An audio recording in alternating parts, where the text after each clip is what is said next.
Ils sont plus d'1 milliard dans le monde à souffrir de la faim. 1 milliard et 20 millions de personnes, exactement, précisaient aujourd'hui les agences des Nations Unies réunies à Rome. Un fléau qui gagne notre planète chaque année un peu plus, qui s'explique en 2009 par la combinaison de la crise alimentaire et de la récession économique. Une situation intolérable et dont on peut se débarrasser d'après les responsables des Nations Unies qui tapent aujourd'hui du poing sur la table. Régis Nussbaum. Des œdèmes sur les pieds et les jambes, c'est l'un des symptômes de la malnutrition. Cette petite fille éthiopienne de 2 ans ne pèse que 7 kilos, un exemple parmi des millions du scandale de la faim dans le monde. Le constat est terrible, il tient en un chiffre. 1 milliard d'êtres humains souffrent de malnutrition, soit 100 millions de plus que l'an dernier.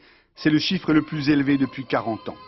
Sans surprise, la malnutrition touche principalement les régions les plus pauvres, l'Asie-Pacifique, l'Afrique subsaharienne, l'Amérique latine et enfin le Proche-Orient et l'Afrique du Nord. C'est ce qui ressort du rapport annuel de la FAO, l'Organisation pour l'alimentation et l'agriculture des Nations Unies.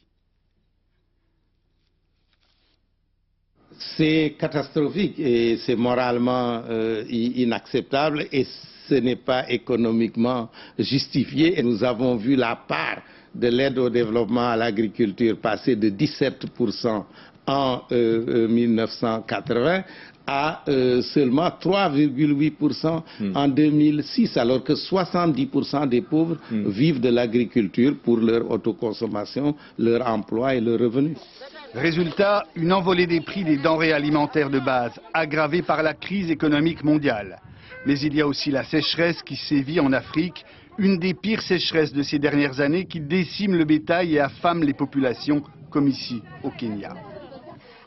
Dans cet hôpital, le nombre d'enfants en état de sous-alimentation sévère a beaucoup augmenté ces derniers mois. Face à cette crise, le G8, les 8 pays les plus riches du monde, se sont engagés en juillet dernier à apporter 20 milliards de dollars en 3 ans aux pays les plus démunis.